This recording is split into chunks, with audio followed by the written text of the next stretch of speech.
Thanks for hopping on a quick call with me today, Arthur. I really appreciate it. Yeah, no problem. No problem at all. Appreciate you reaching out. Yeah. So, just for clarification, is this going to be your first year at Northwood, or were you there last year? This will be year two. I took Okay. took the O-line job at Northwood July last year. Okay. Well, we're gonna start, I guess, with when did you decide that you wanted to, make a career out of this coaching thing? Perfect. Once I finished playing in 2015, I found myself back in Chicago sitting in my parents' basement and trying to figure things out. Once I left Miami, so I worked a couple sales jobs, found my way through it a little bit. I started training linemen privately with an academy. I created a lineman academy in the Chicagoland area. It was real successful. I went from having two guys in 2015 to last year had over 40 guys, and I got 6 guys in playing college football now, that have been training with me. So I created something because everybody else, they started creating things for the 7-on-7s, for the receivers, and different things like that. So I wanted to create something for the big linemen. So really it started then. I trained this kid and a local high school coach at WILX High School. It was his son. He approached me about coaching with the team, and I thought about it. At first I was wishy-washy about it, but then I just sat on it a little more, and I went out there, and I ain't looked back. This is my career. This is something I'll be doing for a long time. That's awesome. When you got to Northwood, obviously you've already made some connections there after a season coaching. Yep. Right now, they're going through a tough time, obviously, with the dam breaking up there and giving in, a lot of flooding, a lot of damaged homes, stuff like that. How difficult, I guess, is that for you to see? I don't know if you're there right now or not, but how difficult is that for you to see? And have you heard from any of your players that may have been affected? Yeah, it's tough. It's tough. Thoughts and prayers go out to the people of Midland and just us as a Northwood family. The flooding hit our campus hard. So, the coaches that are in Michigan right now, we're trying to pull the scraps together and come up and develop with a plan. But, we got a great leader in President McDonald. He got a great message, and I know everything's gonna end up for the forefront for us at Northwood. We're gonna band together and work together. A lot of our players are home. We had a couple guys on campus, but they ended up going back home, just with their apartments and everything around the Midland area. But it was a scary moment. It was just me. I'm in Chicago, so I was hearing from it on the back end and watching it just like everybody else. But yeah, just a lot of special people to me in Midland as well. So thoughts and prayers go out to them. What have you enjoyed the most so far about your coaching experience?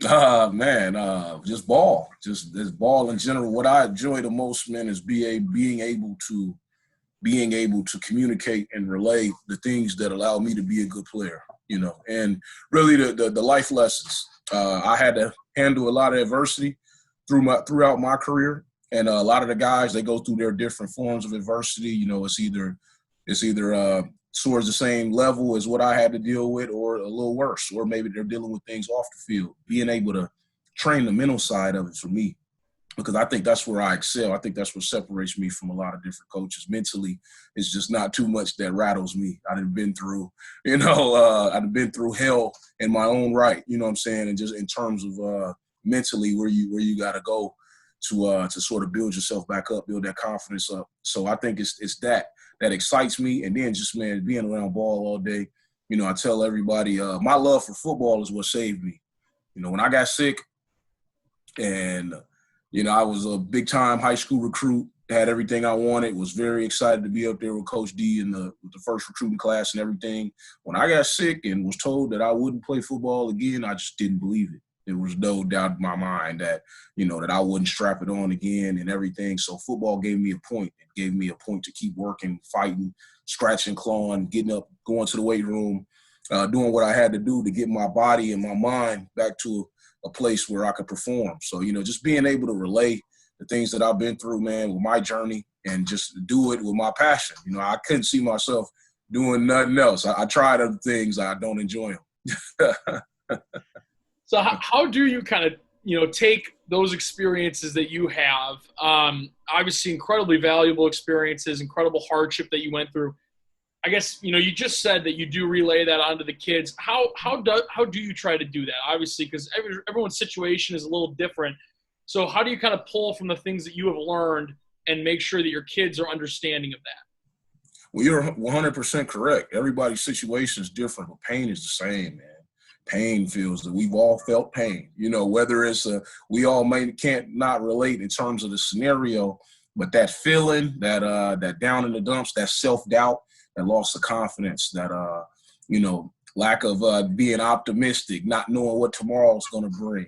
I think about even just us dealing with this pandemic. We're getting a lot of that now, just as a nation, as a world. But I think that just me understanding that and understanding how the day in, day out battles, that's what I focus on with my guys. The mental, every day, staying in the moment, every day is its own battle. And you can't, like I was on crutches for 2 years. I wanted to get off crutches every day of those 2 years. You understand what I'm saying? So it's just when I talk to them about the different things, the different areas they need to overcome, it's with steps, and it's the same with becoming a great football player. I had to take myself from crawling to walking.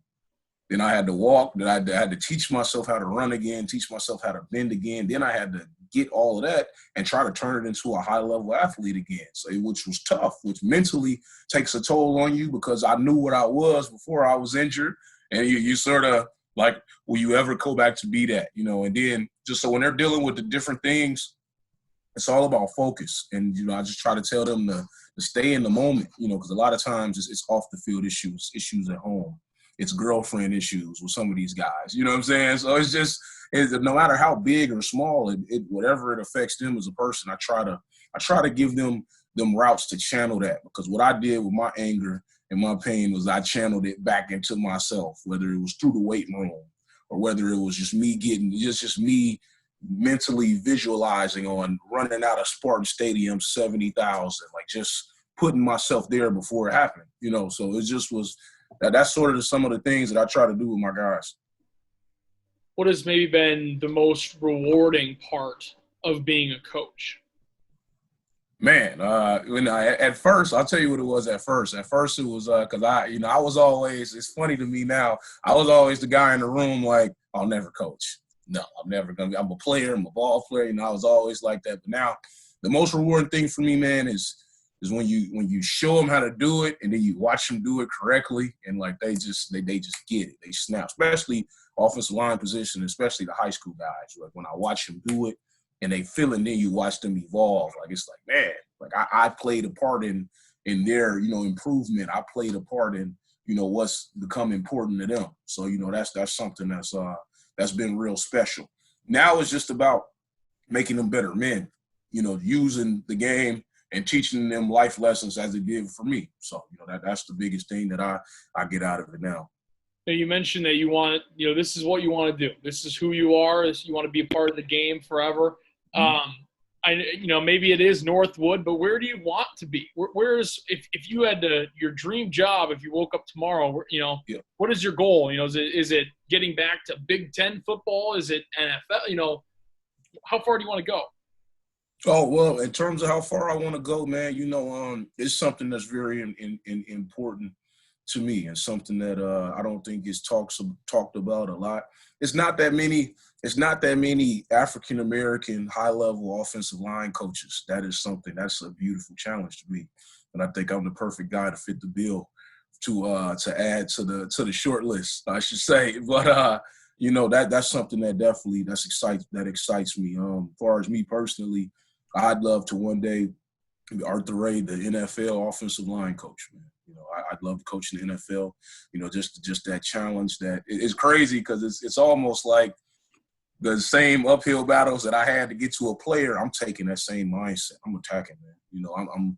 I'm going to attack each and every day. Right now, my total and 100% focus is being the best offensive line coach I can be at Northwood and then, you know, be the best offensive line coach I could be at the Division II level. You know, hopefully I get an opportunity. It is a God dream for me to come back and wear that green and white now. You know that. You know, Spartan Nation, I'd love to be able to that will be, Coach D used to always say this, complete your circles. That would be completing the circle for Arthur Ray. I think that would be something that would be special to me, special to my family. I'd love to wear that green and white again, man. But yeah, I'm gonna be coaching for a while, so I got some time. I gotta build a reputation on my work ethic and the type of person I am. You know, I'm the type of guy, I don't want handouts or anything. I want to be the proof in the pudding with my work, and you know, the type of person I am. So, you know, I'm willing to grind. I have one more question about your Northwood team this year. You know, I saw one picture of the football field, and it was like the field itself, which is a little bit raised, the turf itself was the only thing that really wasn't flooded. And it was kind of a moving picture just to see all the flooding, but knowing, you know, it almost like represented that sports is the one thing that could try to help get us through this pandemic, this flood, all of this stuff that's going on right now. When you guys get back on campus, assuming you do get back on campus this fall, what is this season going to mean for the community? You know, they're going to be looking for something positive, I'm guessing, during this crazy time. So what is this season going to mean for you guys as a team? I think it's going to mean everything, man. I talked to the guys. They're chomping at the bit just to get back. I am, too. I didn't get a spring ball, so I'm highly upset still, you know. But you know, I try to get my football fix in with clinics here and there and online Zoom things and that nature. But I think that what we're going through now is showing how important sports is across the board, you know, across the world. Sports is a tremendous life teacher, and not only that, it's a tremendous way for people to connect with one another and for one common goal, you know. So I think that the sports in general is going to be way more important than it ever was once everything finally settles down and people are going to be able to appreciate, you know, athletics more, you know, maybe than some of them did, and they'll be able to understand that the void that is missing in all of us right now, you know, because we can't turn on ESPN and see any highlights. We can't watch any games live. You know, you don't really, that camaraderie is missing. A lot of people are at home and they've never sat down in their life, so they don't know how to sit down now, you know. So it's just I think that it's going to be huge. It's going to be tremendous, and it's a certain level of responsibility that it's going to take. As far as us at Midland, you know, I expect the town to rally around us. You know, Northwood has been a staple in the Midland community for years, and you know, they've been nothing but great to me since I've been up there. It's a lot of Spartan faithful in the Midland area. It's a lot of those other blue guys up there too, but it's been good, man. I'm expecting a good season. I know our players will be ready to go, and I'm definitely, I'll be ready. That's awesome. Hey, Arthur, thank you so much for hopping on a Zoom call with me tonight. We're going to run a story during the 11 o'clock show, just talking about, you know, what you're up to now, how you're using your previous hardship, like you talked about, to kind of help today's youth and get your coaching career started. I think it's a very unique story. Also, obviously the fact that the flooded Midland area, I think that just adds a little extra something that's been obviously tough for Northwood University, but we're going to run a story, like I said, at 11.